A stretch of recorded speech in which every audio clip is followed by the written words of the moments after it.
I've never heard of a quantum entanglement communicator. How does it work? Essentially, two subatomic particles are created in an entangled state.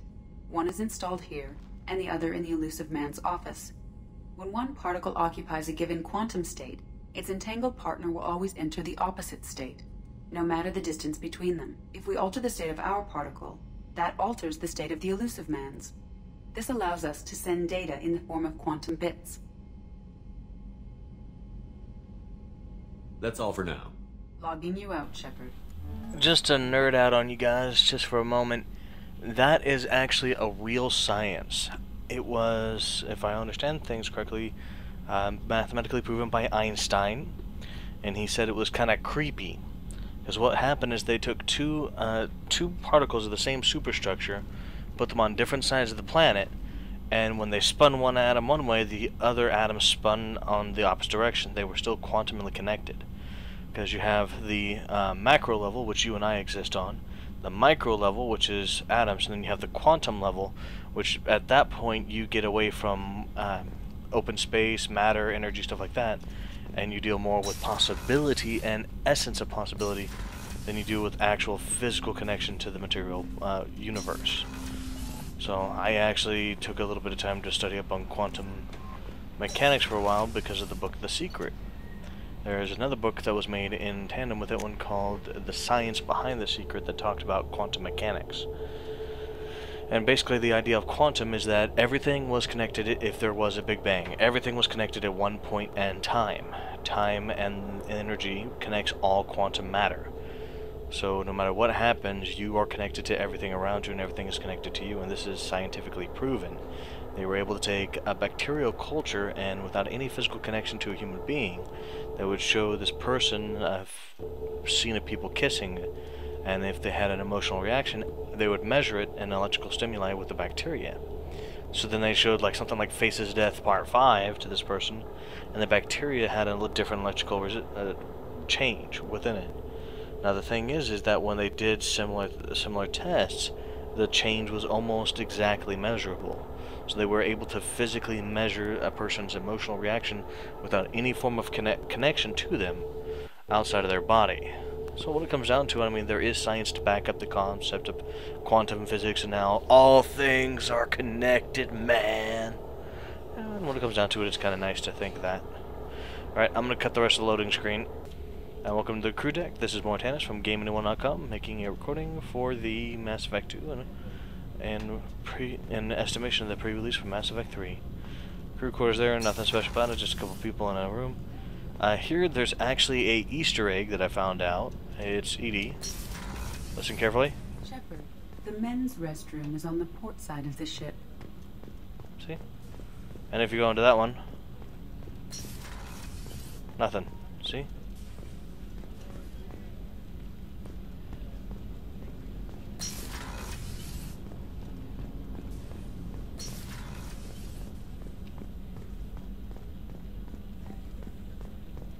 Chef surprise again?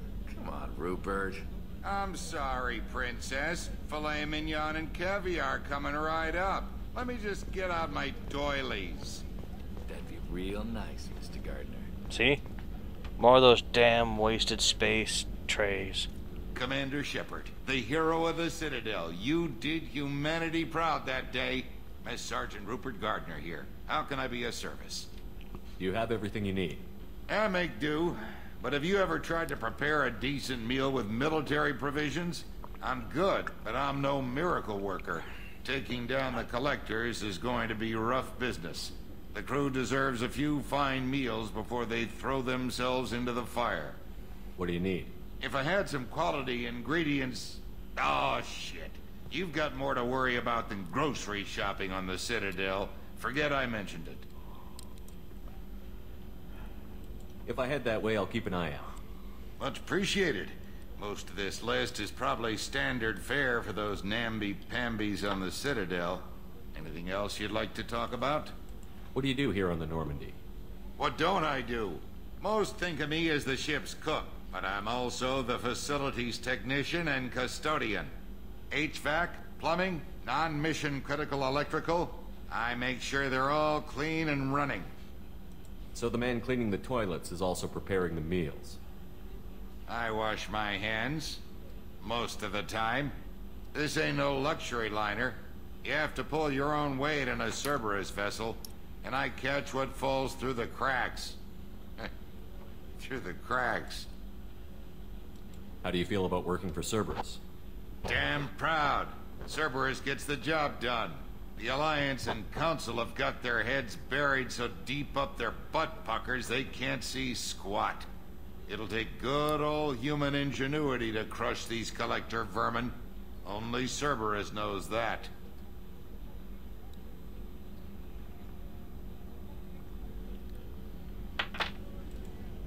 How did you find your way into Cerberus? Can you believe I was once a family man, working the EZO rigs along the frontier? I was happy enough, but losing everything to Batarian raiders can change your outlook. I needed to make a difference. I'm no soldier, but I've got skills, and Cerberus keeps an eye out for talent. I'll do whatever it takes to help, be that plumbing a sewer, routing an air duct, or keeping everyone's bellies full. I won't take any more of your time. Back to work. Also, one thing I want to address here. We have faster than light travel with pretty much anything we need, and we just fly there. We just go. So why do we have cryostasis units? Now, part of me thinks that this is kind of like a stasis brig, but that's just me.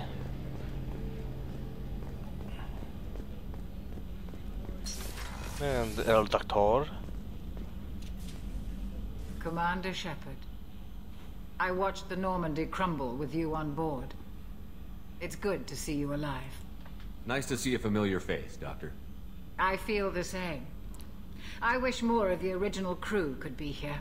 The kind of trauma you endured would have changed most people. But not you, I see. Welcome back, Shepard. Do you have everything you need? I believe so.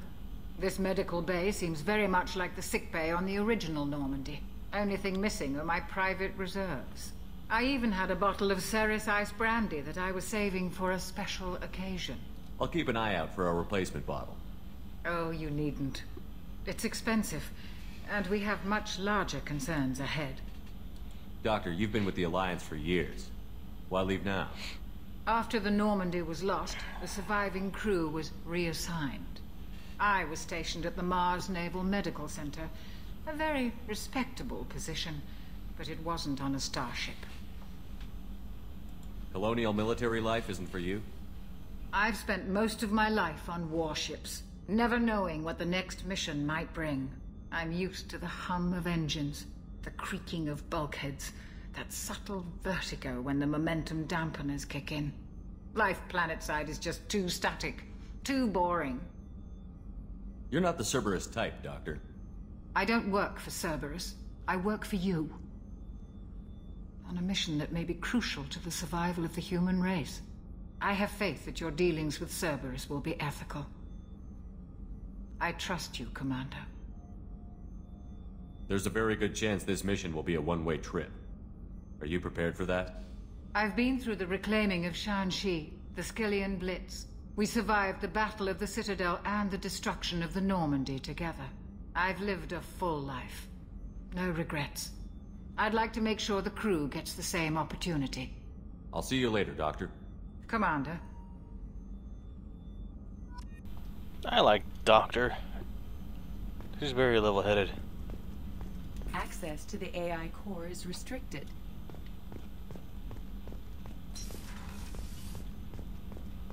Now for the voice actress from The Matrix. She was Trinity out of The Matrix. No, I'm sorry. That's Arya from the Omega-3 Summit. This one, she's a totally new actress.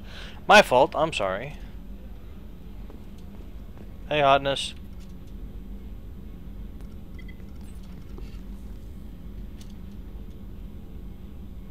Oh, before Telecom tries to get me again for copyright infringement, this is Mortannis from GameAnyone.com making a playthrough of Mass Effect 2 in expectation of the release of Mass Effect 3 for review and critiquing. Anything I should know regarding the Normandy? The crew's working well. and the ship appears to be performing to specifications. What exactly are your duties, aside from keeping an eye on me? I'm the elusive man's agent. You're his most important asset. My job is to make sure you succeed. Aside from that, I send regular reports to the elusive man, updating our status. Do you have a minute, Miranda?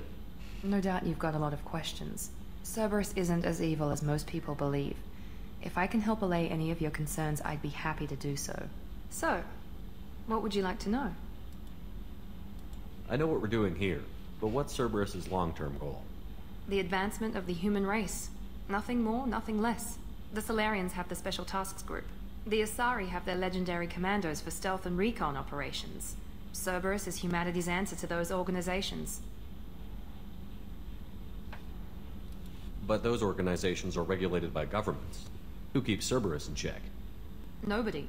We're privately funded and our backers trust the elusive man to make the right decisions. But he's very clear about our goals. Protect humanity and serve its advancement. Are you military or political? Or both? Cerberus has several divisions. Political, military, scientific. But we're all working towards the same goal. We keep our ranks and structures similar to the Alliance. A lot of our recruits started there. But not all Cerberus operations use the same protocols. We try not to get bogged down in bureaucracy or formality.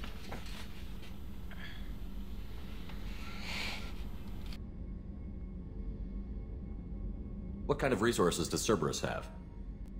We're very well funded, though I doubt anyone other than the elusive man knows exactly how well. But our resources aren't unlimited. Reviving you and rebuilding the Normandy was a significant investment. And a significant risk. We're all hoping you can do the impossible, Shepard. No pressure.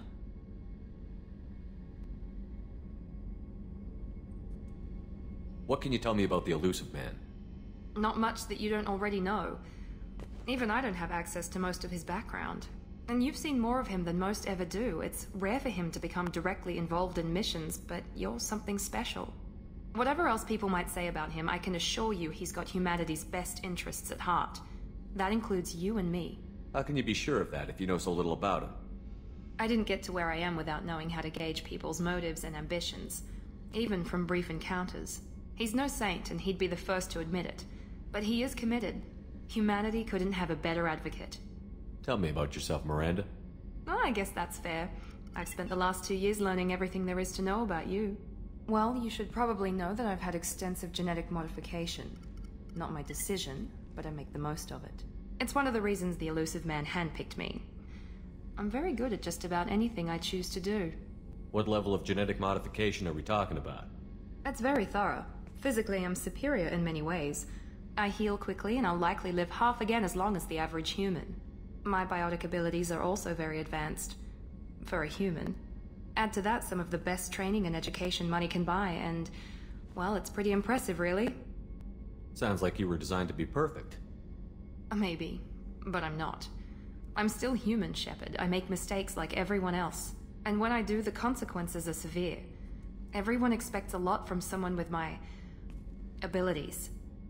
You certainly don't lack for confidence. It's just a fact. My reflexes, my strength, even my looks, they're all designed to give me an edge.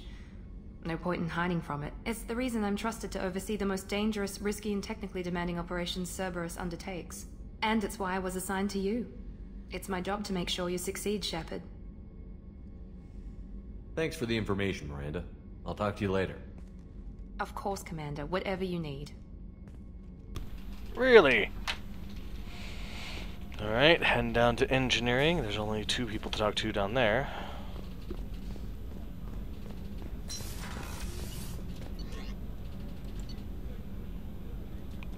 I'll also cut out the load screen.